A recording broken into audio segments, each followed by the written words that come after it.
السلام عليكم ومرحبا بكم في قناتي وقناتكم شهوة بشاير. نتمنى تكونوا بخير وعلى خير وفي أحسن الأحوال.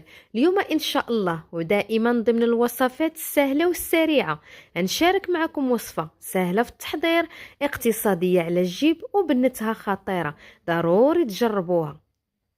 غنبداو بسم الله على بركة الله. عندي هنا واحد الكمية ديال البطاطا، حبة وحدة ديال البصلة وجوج حبات ديال الطماطم فقط. هادو هما المكونات اللي غادي نحتاج. كناخد هاد البطاطا وكنقطعها دوائر اللي يكونوا رقاقين بهاد الحجم هذا اللي غادي نوريكم. هذا هو الحجم اللي غادي تقطعوا عليه هاد الدوائر باش دغيا طيب معكم البطاطا. غادي نقطع هاد الكمية هذه كاملة. بالنسبة للكمية ديال البطاطا ديروا الكمية اللي تكفاكم، يمكن لكم تزيدوا او لا تنقصوا. صافي من بعد ما قطعت هاد البطاطا هذه كاملة كنديرها في هاد الطبسيل وغادي نخليها على جنب.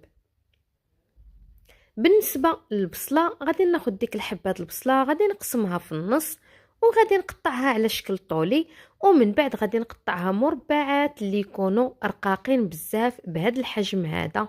وبالنسبه لدوك جوج حبات ديال الطماطم اولا مطيشه كنقسم كل حبه كنقسمها في النص وغادي نجيب ديك الحكاكه غادي نحكهم فيها. انا غادي نحكهم في هذا الاتجاه اللي كيكون العيون ديالو غلاضين شويه، كنحكها كامله. ومن بعد غادي نخليها حتى هي على جنب، ومباشره غادي ندوز للمقله اللي غادي نوجد فيها الوصفه. كنضيف تقريبا واحد 4 كاس ديال الزيت، غادي ننزل عليه ديك الحبه ديال البصله اللي قطعت رقيقه وغادي نبدا نحركها. النار دائما تكون متوسطه باش البصله ما تحرقش معاكم.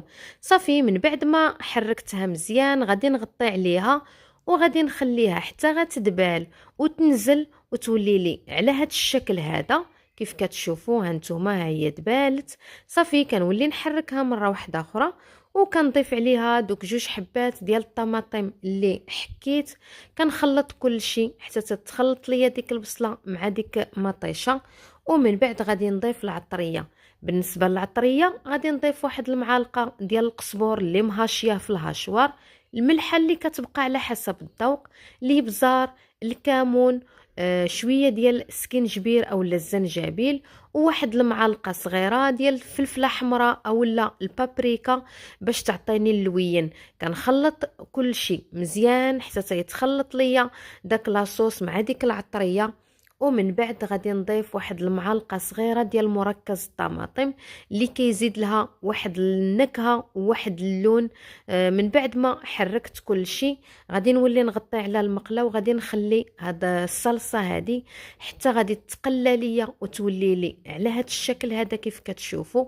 ديك مطيشه كتولي تشرب الماء ديالها وكتولي مقليه ومشحره. صافي في هذه المرحله هذه غادي نضيف لها الماء اللي عندي غليان. غادي نضيف تقريبا واحد الكاس ديال الماء اللي يكون عامر.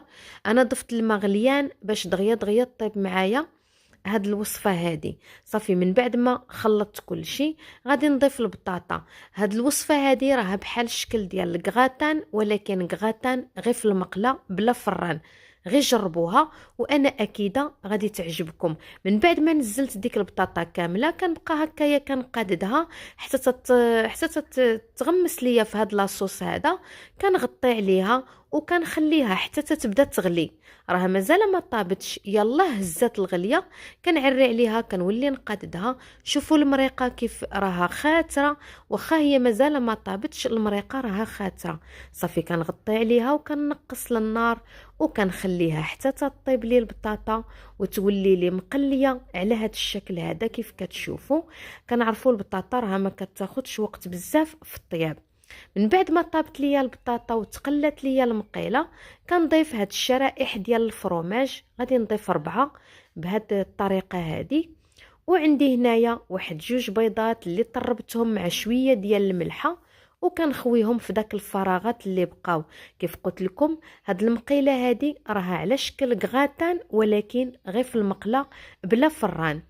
صافي كنقادد هاد البيض وكنغطي على المقله حتى تيطيب ليا داك البيض ويذوب ليا داك الفرماج. من بعد ما طاب ليا البيض وداب داك الفروماج، كتكون هذه هي المقيله اللي حضرت معاكم على شكل كغاتان في المقله. كتجي لذيذه وبنينه ما تشبعوش منها، كيف شفتوا بمكونات بساطين ومتواجدين في كل بيت. ما نساوش واحد الرشه ديال القزبور اللي كتعطينا واحد المنظر جميل. حتى لهنا كنكون وصلت لنهاية الفيديو، وجدت معكم مقيلة سهلة وسريعة لذيذة وبنينة وفي المستطاع ديال كل سيدة. وجدوها للغدا أو للعشاء مع كويس داتي، خصوصا دابا الجو بارد. أكيد غادي تعجبكم وغادي تعجب وليداتكم. هانتوما غادي نقسم الطريف باش تشوفوها كيف كتجي متماسكه متعلكه ما تشبعوش منها.